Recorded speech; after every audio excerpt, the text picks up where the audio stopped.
Salut l'équipe, connaissez-vous le film Equilibrium? En bref, l'histoire du film se déroule dans un monde où les émotions sont proscrites car dangereuses pour l'humanité. Une police a même été mise sur pied afin de traquer et d'exécuter toute personne qui refuse de prendre sa dose de prosium. Le prosium est un médicament qui inhibe les émotions. Les personnes qui ne prennent pas leur prosium sont appelées les sentimentaux parce qu'elles ressentent et font donc preuve de sensibilité. Non, TSHM le podcast n'est pas devenu un podcast sur le septième art, même si je suis un grand fan. Je mentionne ce film parce que dans cet épisode, je parle des émotions. Bienvenue dans ce 10e épisode de TSHM le podcast. Je suis Monsieur Manga et c'est toujours un plaisir. Tout d'abord, avant de poursuivre, je te propose que nous prenions notre dose quotidienne de, non, pas de prosium, mais de recul.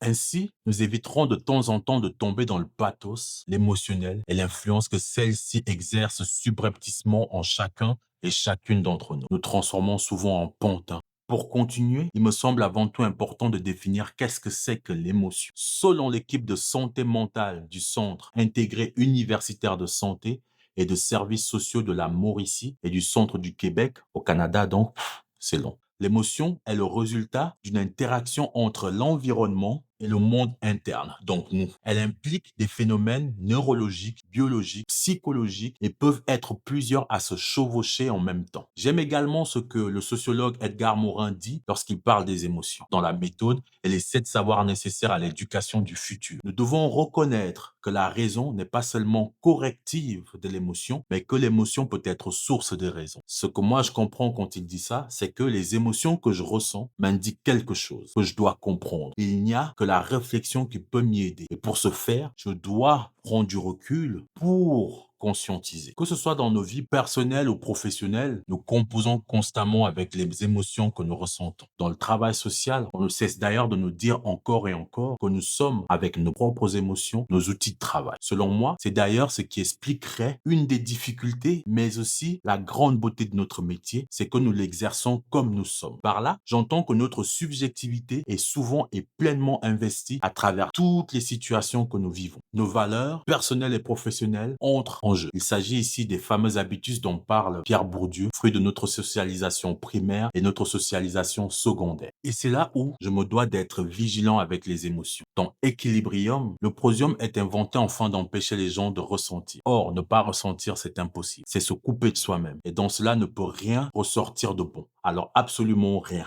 Mon grand pote Spinoza, oh que oui, vous allez en entendre souvent parler dans ce podcast, disait ceci des émotions. Les émotions sont des variations de la puissance d'agir de l'individu. Elles traduisent le passage d'un état à un autre selon qu'on se sente plus ou moins libre, plus ou moins capable d'exister pleinement. Ah, Spino! Dans le travail social, nous baignons constamment dans l'émotionnel. Nous sommes des humains qui accompagnons des humains. C'est normal que nous ressentions des choses. Cependant, et j'enfonce certainement une porte grande ouverte, il est important que nous développions et entretenions notre faculté à conscientiser ce que nous ressentons, afin de maintenir un certain pouvoir d'action sur nous et notre environnement. Voilà ce que je comprends lorsque Spino parle de la puissance d'agir, de la liberté ou de la capacité d'exister plus ou moins. Que je compare moi au fameux DPA, le développement du pouvoir d'agir, à l'empowerment, bref, des concepts assez récents. Il était dans le turfu, Spino. Il était dans le turfu. Ressentir, c'est absolument fabuleux. C'est ce qui nous rend humains. Cependant, agir sous le coup de l'émotion, c'est tout autre chose. Récemment, je lisais La stratégie de l'émotion d'Anne-Cécile Robert, livre que je vous recommande, soit dit en passant, qui parle des émotions avec son regard de journaliste, mais en y apportant des dimensions sociales et sociologiques. Livre, je dois le dire, facile à lire, mais qui fut difficile à certains passages. Je suis, vous l'aurez compris, pour la prise de recul, la distanciation conscientisée, mais en lisant, je réalisais que j'ai de la difficulté à appliquer cela lorsque les cas qu'elle mentionne pour illustrer l'emprise des émotions sur notre société concernent les enfants, les agressions sexuelles ou les féminicides. J'ai réalisé en lisant que